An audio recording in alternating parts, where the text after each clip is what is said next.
जय हिंद मेरे प्यारे बच्चों।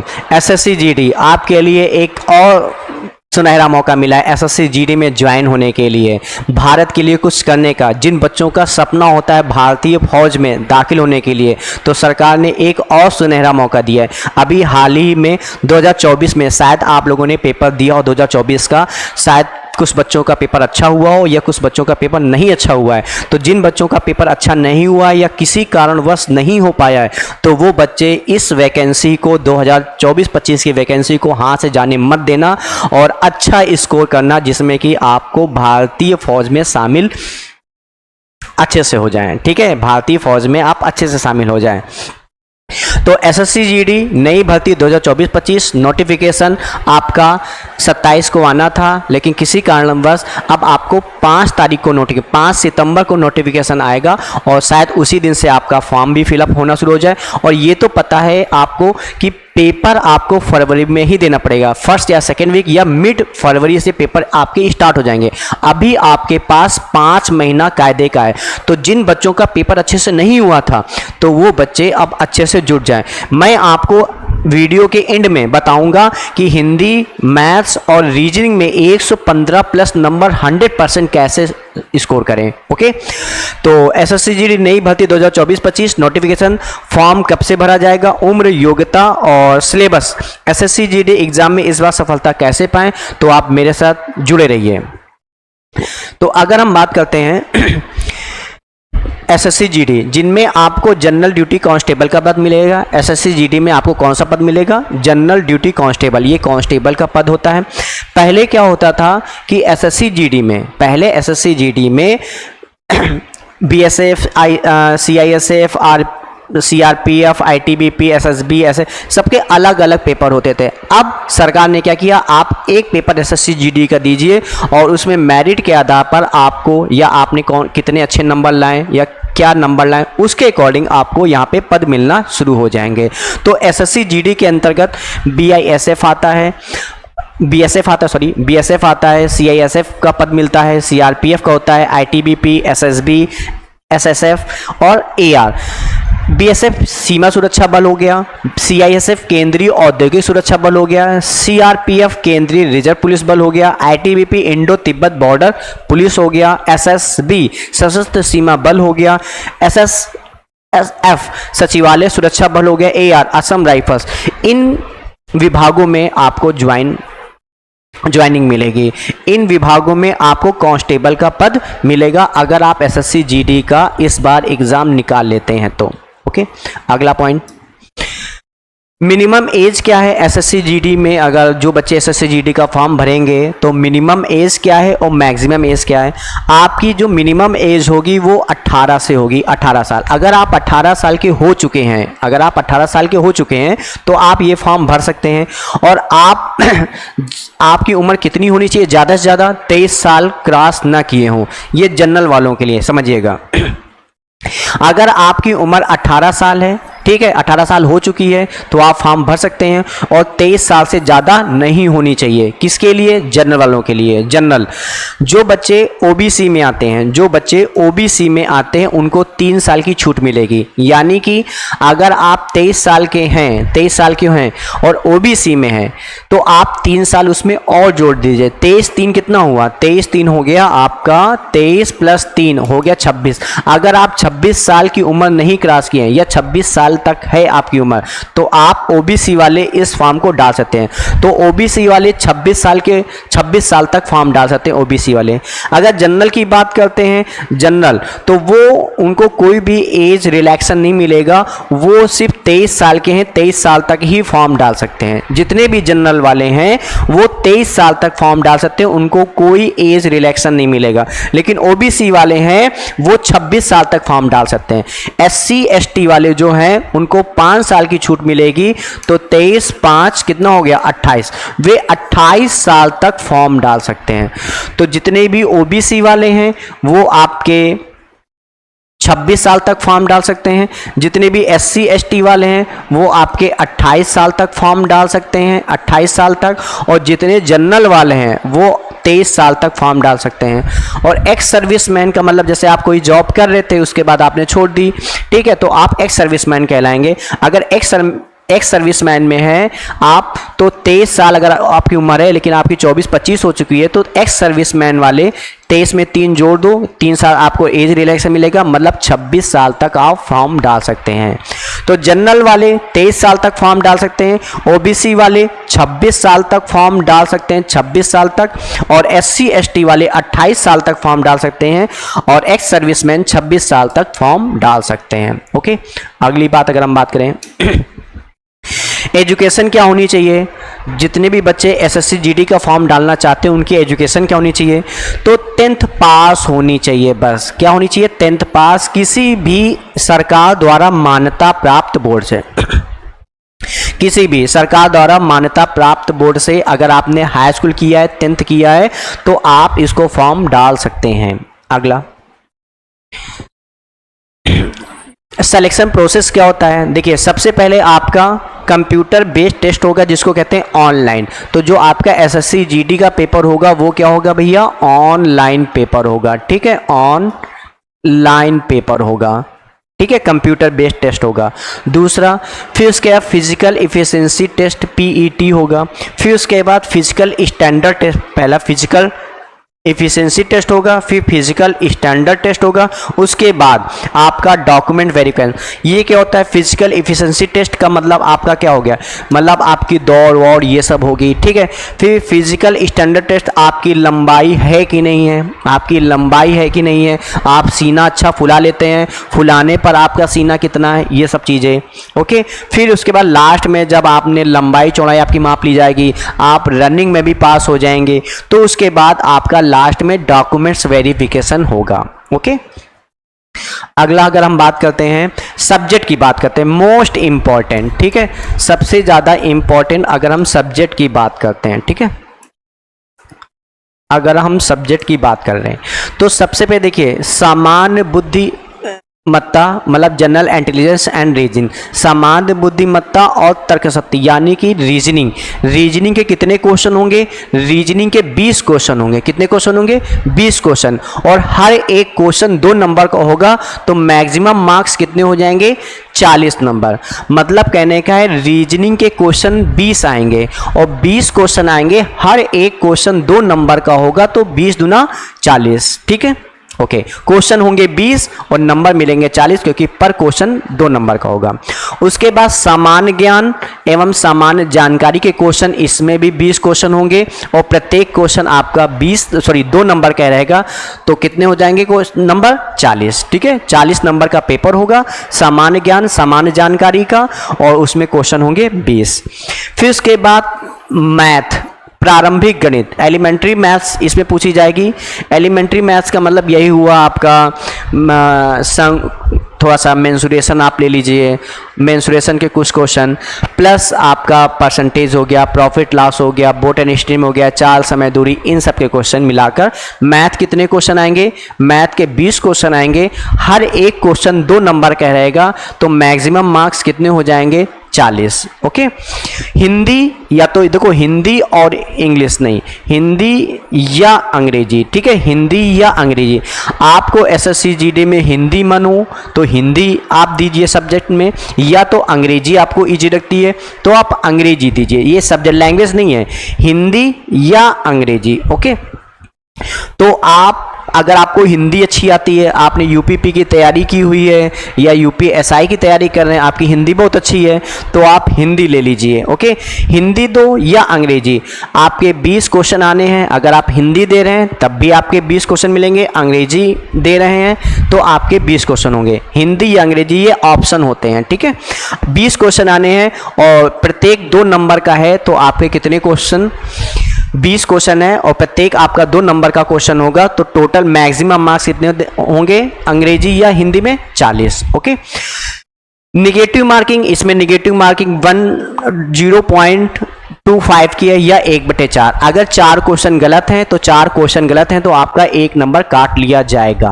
और जो आपका एसएससी जीडी का जो पेपर होगा वो कितने घंटे का होगा, वो आपका 1 घंटे का 60 मिनट का। ठीक है, 1 घंटे का आपका पेपर होगा। इतनी बात समझ में आ गई कि नहीं आ गई? ओके, तो आप अगर मैथ में अच्छी मेहनत कर ले जाते हैं, हिंदी में अच्छी मेहनत कर ले जाते हैं और रीजनिंग में अच्छी मेहनत कर ले जाते हैं, तो आप, सिंपल सी बात है, आपके 120 क्वेश्चन तो आपके ऐसे ही आ गए। जीएस में हल्की फुल्की बात बची तो जीएस में आप प्रैक्टिस कर लीजिए, आप पासिंग मार्क्स आराम से आपके आ जाएंगे। ओके, अगला बात करते हैं फिजिकल इफिशिएंसी टेस्ट। अभी मैंने आपको बताया था, ये देखिए फिजिकल इफिशिएंसी टेस्ट, ये क्या होता है, ये देखिए, ये फिजिकल इफिशिएंसी टेस्ट। जैसे ही आपका पेपर होगा, ऑनलाइन पेपर होने के बाद अगर आप पास हो जाते हैं, उनकी मेरिट लिस्ट में नाम आ जाता है, तो फिर उसके सेकेंड स्टेप में आपका फिजिकल इफिशिएंसी टेस्ट होगा।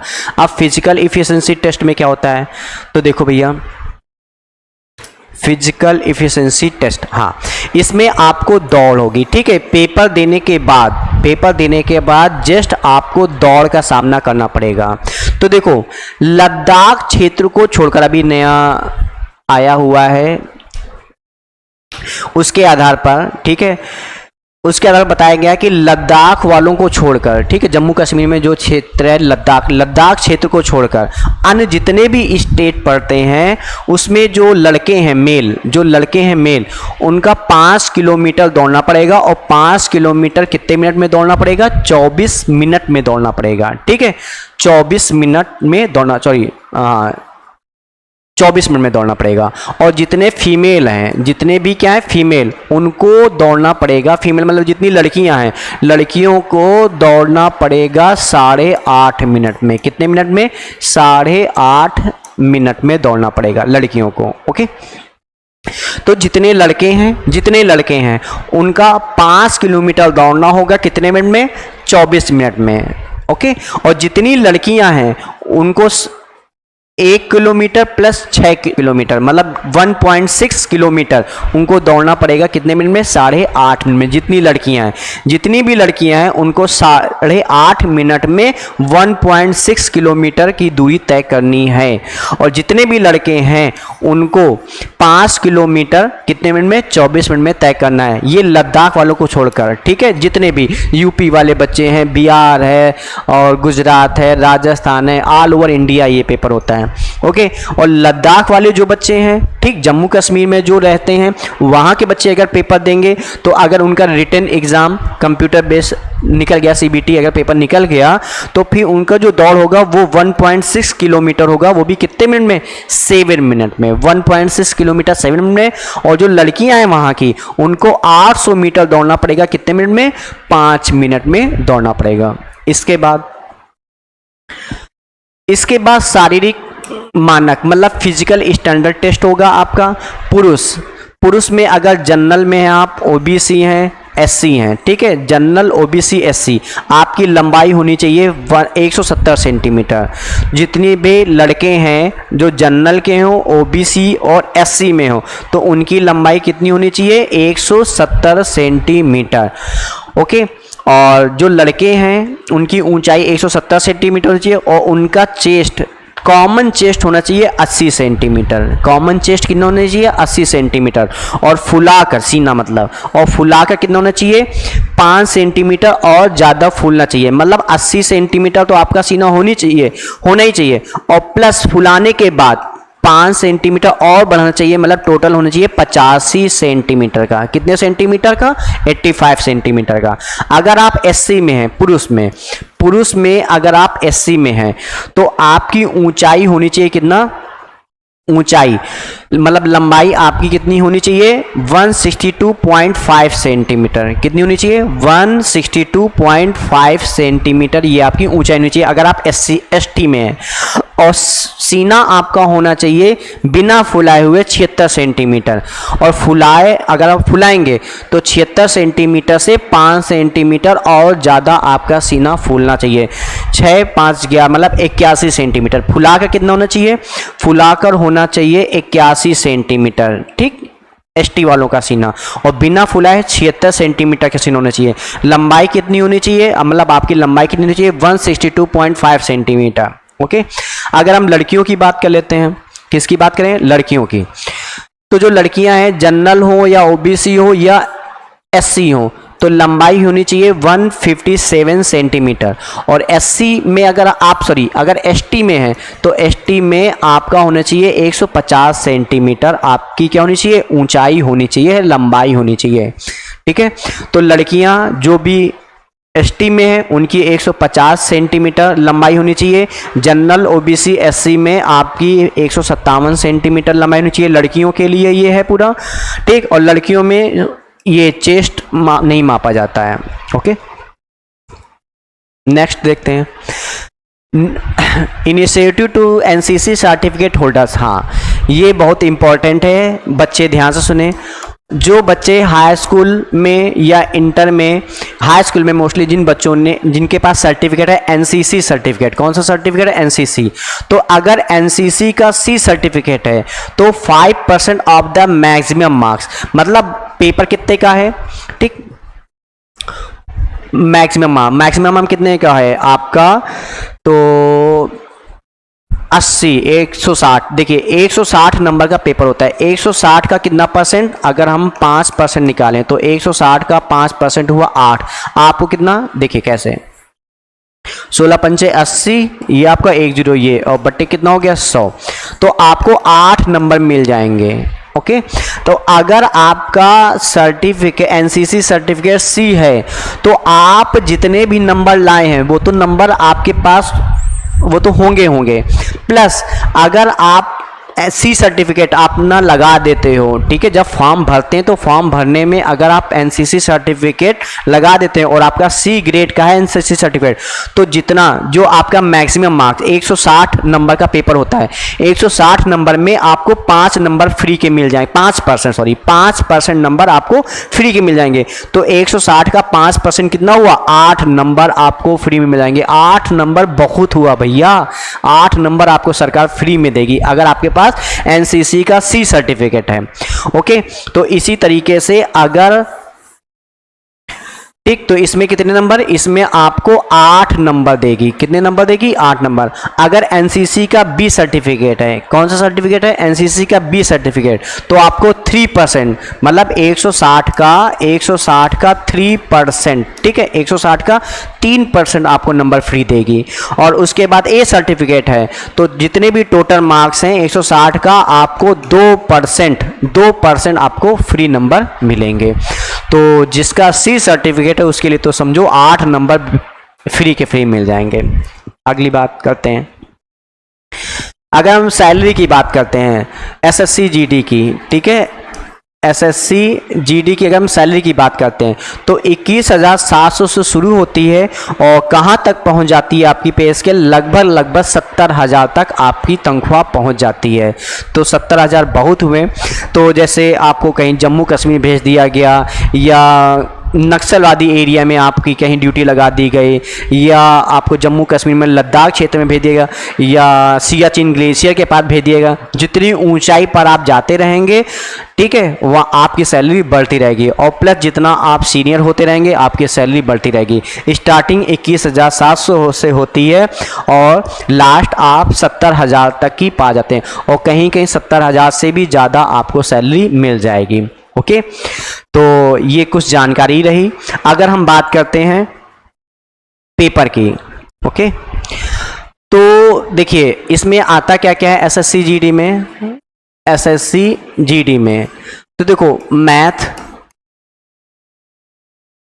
रीजनिंग, REASO, रीजनिंग और उसके बाद हिंदी, अगर और उसके बाद एक जीएस, ठीक है, जीएस। तो देखो जीएस में क्या होता है, सबका एवरेज रहता है। जीएस में क्या रहता है, एवरेज, किसी के कम नंबर आ गए, किसी के ज़्यादा आ गए, लेकिन 100% श्योर नहीं कह सकते जीएस में हम बहुत अच्छे नंबर ले आएंगे। लेकिन आप श्योरिटी किस में कहते हो, आप कह सकते हो, ठीक, आप कह सकते हो कि हम मैथ में बहुत अच्छे नंबर ला सकते हैं, मैथ में आप पूरे नंबर ला सकते हो एसएससी जीडी में, लेकिन एसएससी जीडी की मैथ बहुत अच्छे लेवल की आती, ये भी याद रखिएगा।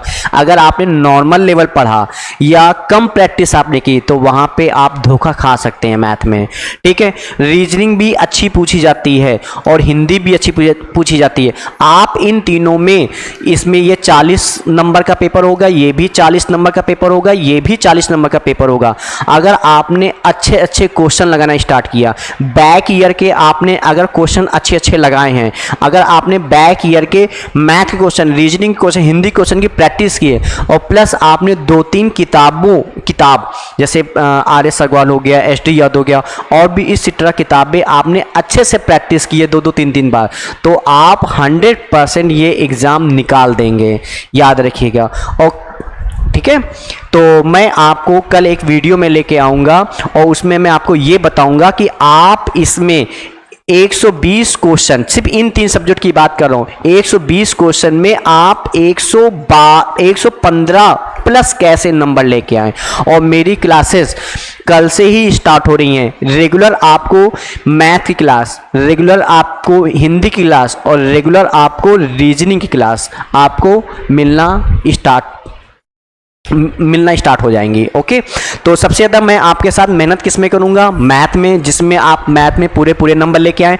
और सबसे ज़्यादा मैं आपको इसके बाद हिंदी में मेहनत करूँगा और उसके जब पेपर के 1-1.5 महीना 2 महीना बचेगा तब मैं आपको रीजनिंग के बेस्ट क्वेश्चन आपको मैं कराऊँगा। अभी मैं मैथ और हिंदी में ज़्यादा आपको फोकस करूँगा। तो कल मैं एक नया वीडियो में बना के आप लोगों के लिए लाऊँगा जिसमें मैं मैथ्स और हिंदी में रणनीति बताऊंगा, क्या क्या पेपर में आया, बैक ईयर में कितने कितने क्वेश्चन क्या क्या रिपीट हुए और कौन कौन से चैप्टर मोस्ट इंपॉर्टेंट जिनसे ज़्यादा क्वेश्चन पूछे जाते हैं। ओके, तो कल वीडियो का इंतज़ार करिए और मेरे इस चैनल को सब्सक्राइब करिए, आपको बहुत फ़ायदा होगा पेपर में। जय हिंद, जय भारत।